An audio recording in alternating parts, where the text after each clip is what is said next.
Quand on pense aux jeux Game Boy, on a pas mal de titres qui nous viennent en tête, mais on n'imagine jamais assez les perles rares méconnues de son catalogue de plus de 1000 jeux. C'est ce que j'essaye de vous faire découvrir quand je fais des vidéos thématiques sur cette console mythique. Je vous en propose toujours un ou deux qui sont moins courants et qui à mon sens valent le détour. Et cette vidéo ne va pas encore une fois déroger à la règle. Je vous invite à lire l'article dont j'ai mis le lien en description, car même si je vais reprendre des éléments de ce dernier, vous obtiendrez d'autres informations en le lisant. J'ai notamment rajouté les musiques que j'ai séparées par niveau. Allez, c'est parti pour le générique.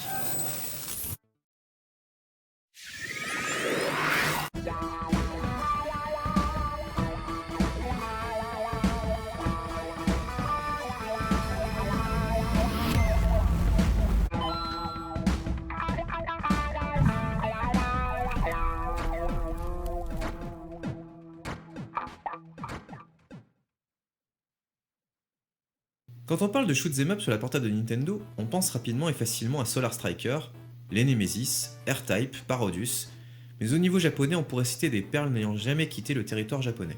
L'un d'entre eux a retenu particulièrement mon attention. Je l'ai testé et je suis devenu immédiatement accro à ce jeu. En regardant les crédits, plusieurs noms de l'équipe de développement japonaise sont indiqués. Je décide de contacter l'un d'entre eux, qui est programmeur principal. Je ne pensais pas forcément obtenir de réponse, et alors que je me résigne à ne parler de ce fameux jeu que dans un rapide test, je reçois une réponse en japonais. Alors j'ai beau être allé au Japon il y a 2 ans et avoir kiffé essayer de dire quelques mots, je ne comprends pas un mot. Heureusement cela se produit en 2020, et des traducteurs en ligne, on ne peut pas dire qu'on en manque. Je les utilise afin d'obtenir la meilleure version, car vu les nuances de la langue japonaise, le sens de la phrase peut très vite se voir changer. Je voulais remercier encore une fois monsieur Mitsuto Nagashima, car il a été incroyablement sympathique et disponible avec moi, et m'a donné beaucoup de choses pour que je puisse vous parler de ce jeu. J'ai nommé, mais nous garderons Zaz pour plus de simplicité. Cela signifie, en japonais, Armée de libération de la Terre. Je vais donc vous raconter un peu la genèse de Zaz et comment Mitsuto Nagashima et l'équipe talentueuse de TNE Soft ont pu concevoir ce jeu, qui pour moi est un véritable ovni du catalogue de la Game Boy. Ce jeu est sorti le 18 décembre 1992 au Japon, et n'a malheureusement jamais quitté son territoire comme je vous l'indiquais. Il a été développé par la société TNE Soft qui constitue les initiales de ses fondateurs, Toshiro et Eiji Yokohama. Cette société est surtout connue pour avoir développé la licence Headlight, dont la VGN et le JDG avaient d'ailleurs parlé dans une de leurs vidéos, et quelques jeux sur le Virtual Boy, dont Red Alarm et 3D Tetris. De plus, M. Nagashima a rencontré Gunpei Yokoi pour le développement des jeux Red Alarm, 3D Tetris et Q-Onpa, et se rappelle que ce fut une très bonne expérience. Mais revenons à nos moutons. Soit-on postulé pour la société TNE Soft à la fin de ses études, et afin de leur montrer ce qu'il sait faire, il leur présente le prototype d'un jeu de tir vertical réalisé sur un ordinateur NEC, le PC 8801 MK2 SR, qui a connu beaucoup de succès au Japon mais n'a jamais été commercialisé dans le reste du monde. D'après lui, c'était un ordinateur limité mais il lui a permis de se familiariser avec la programmation. Il est équipé d'un processeur 4 MHz issu du Zilog Z80, le même processeur qui équipera la Game Gear et qui est également proche en fréquence du processeur qui équipe la Game Boy. Le prototype n'a jamais été publié avant, c'est pourquoi je suis très heureux de vous le présenter et je suis incroyablement reconnaissant envers monsieur Nagashima qui me permet de le publier. Je ne vous propose ici que des extraits du prototype, mais si vous voulez le voir dans son intégralité, n'hésitez pas à aller sur l'article du blog que je vous mets en description. Malheureusement, il s'agissait de fichiers GIF et il n'y a dès lors aucun son. Il y a finalement très peu de choses de ce prototype que j'ai transmis au jeu Zaz, mais je pense avoir acquis en le réalisant le savoir-faire nécessaire pour fabriquer un shoot'em up sur une machine de faible puissance, me confia-t-il. Comme le matériel était différent, j'ai dû repenser tous les mécanismes à partir de zéro. Nous ne voulions pas faire un système de jeu compliqué pour la Game Boy, donc nous l'avons gardé aussi simple que possible.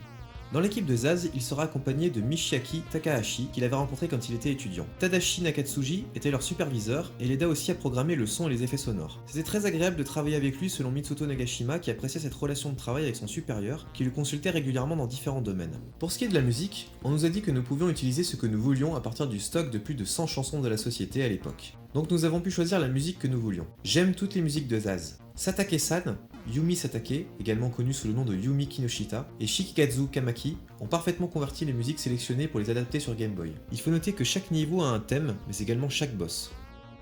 Quelques mots sur le jeu. Suite à l'abandon de la Terre par les humains en raison d'un monde trop pollué pour aller sur Mars, les robots ont décidé d'occuper cette dernière afin de la coloniser. Une armée de libération s'organise alors pour reprendre la Terre à ses envahisseurs. Votre vaisseau a la particularité de pouvoir déployer 2 canons satellites et de les utiliser afin d'élargir le champ de tir. Simplement, les tirs déployés seront moins puissants qu'un tir concentré. Sur votre parcours, vous rencontrerez des bonus vous octroyant une puissance de feu supplémentaire, des boucliers qui pourront être cumulés, ainsi que des vies mais rares. Si vous arrivez à ne pas vous faire toucher, vous pourrez avoir une puissance de feu vous permettant de battre les boss très rapidement, Mais le jeu est plutôt exigeant et rapide même au niveau normal, et il faudra faire et refaire plusieurs fois les mêmes passages pour les mémoriser et ainsi améliorer le plus possible son sens du placement. Ce sera en effet la clé pour se sortir de situations complexes et basculer du mode canon étendu au mode simple deviendra une habitude. Vous disposez de 3 continues. Il existe aussi un cheat code accessible dès le menu du jeu, où il faut en appuyant simultanément sur A et B, appuyer sur Select 60 fois pour obtenir un CC continu au lieu de 3. Il faut également noter le système de checkpoint, qui sera appréciable sur certains niveaux plus difficiles, et qui vous permettra de reprendre un passage plus proche de celui où vous vous étiez arrêté. Il faut saluer également la rejouabilité du jeu qui est importante. Les niveaux ne sont pas courts et sont agréablement variés. Outre la technique bluffante du niveau 3 dont je vous parlais, je salue aussi les effets de double arrière-plan sur le niveau 2 et l'idée du labyrinthe dont un passage me fait penser à un certain R-Type mais cette fois en vertical. Comme dans tout jeu de ce type, si votre équipement est puissant, vous viendrez facilement à bout des boss. Par contre, si ce dernier ne l'est pas, vous aurez plus de fil à retordre. Il faut également relever la différence du déroulement du combat pour les boss des niveaux 4 et 5, mais vous verrez par vous-même. Pour revenir aux points conservés dans Zaz en comparant avec le prototype, on peut noter que certaines évolutions du missile sont identiques, que le boss du premier niveau ressemble beaucoup même s'il semble plus développé sur Game Boy, et que le level design de certains niveaux labyrinthiques, 2 et 4 notamment, semble aussi inspiré du prototype. Il me dit ensuite qu'il avait été impressionné par le jeu Twinbee de Konami, sorti en 1990 au Japon. Il faudra attendre 1994 pour qu'il soit uniquement localisé en Europe en version NOE sous le nom de Pop & Twinbee. Je vous montre un petit aperçu. J'ai souvent regardé les jeux Game Boy de différentes sociétés, mais le jeu de Konami était particulièrement génial. En effet, j'ai remarqué que les coups de Twinbee étaient affichés plus finement que les autres. J'ai été impressionné par l'utilisation du clignotement pour rendre l'affichage plus fin. Je pensais que c'était une technique qui ne pouvait être réalisée qu'avec des cristaux liquides, et j'ai pensé que je pourrais utiliser davantage ce mécanisme. Alors j'ai imaginé le double défilement en transparence de Zaz.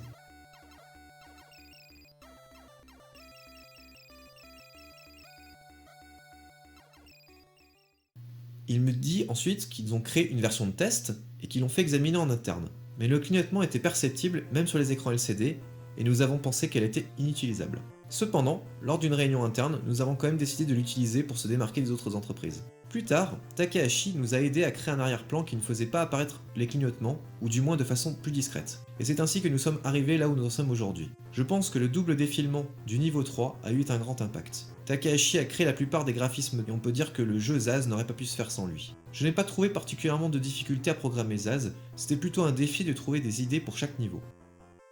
Je vous présente maintenant un aperçu des différences de rendu de l'émulation du jeu. Si vous connaissez notre émulateur qui remplit parfaitement son office sur ce jeu, n'hésitez pas à me l'indiquer en commentaire. Le rendu de ce jeu, sans utiliser une Game Boy originale, n'est pas optimal. Mais d'après ce que j'ai pu lire, le jeu se comporterait mieux sur Super Game Boy 2 que sur la première version.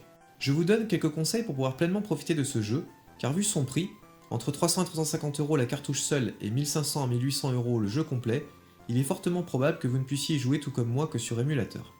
Pour ma part, j'ai d'abord testé avec 2 émulateurs Game Boy sur ma DS, GameYob et LameBoy.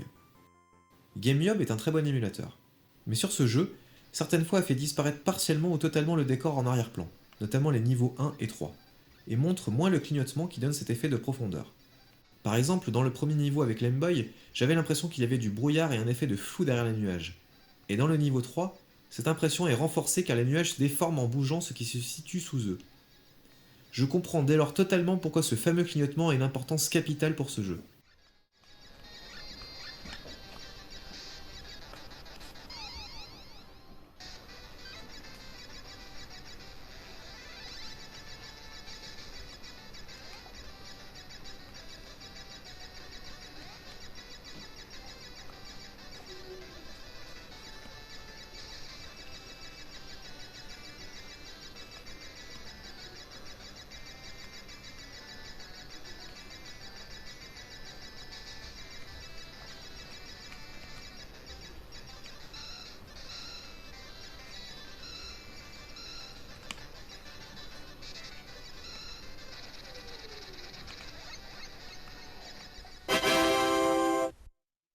Du côté du PC, mes premiers essais sur BGB n'ont tout d'abord pas été très concluants, avec un clignotement gênant à certains endroits, mais finalement après quelques réglages, je trouve que cet émulateur se défend bien.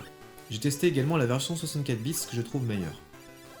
En revanche, le Core Gearbox sur RetroArch a bien mieux géré notamment le test du 3ème niveau, mais pourra éventuellement donner le vertige quand ponctuellement des morceaux de décor s'en vont, sur le premier niveau ou avec des clignotements trop rapides. Pour terminer mes essais, j'ai découvert un excellent émulateur appelé Yukeboy. Je pense qu'il rend vraiment honneur à ce jeu. Simplement le clignotement, même s'il peut être désagréable par moments, voire sur certains émulateurs véritablement difficiles pour jouer, apporte lorsqu'il est léger une certaine profondeur que je n'ai pas réussi à retrouver.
Pour terminer, M. Nagashima me confia qu'il était très reconnaissant que ses créations aient été appréciées au-delà du Japon.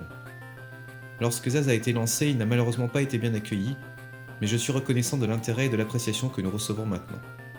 Il ajouta: il y a quelque temps, je regardais certaines de mes propres créations sur YouTube et c'était nostalgique. Il y avait des choses que j'avais complètement oubliées.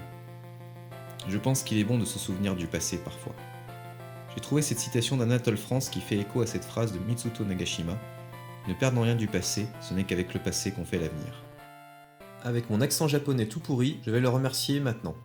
Nagashima-san, domo arigatou gozaimasu. Voilà, mais à mon avis, c'est pas top.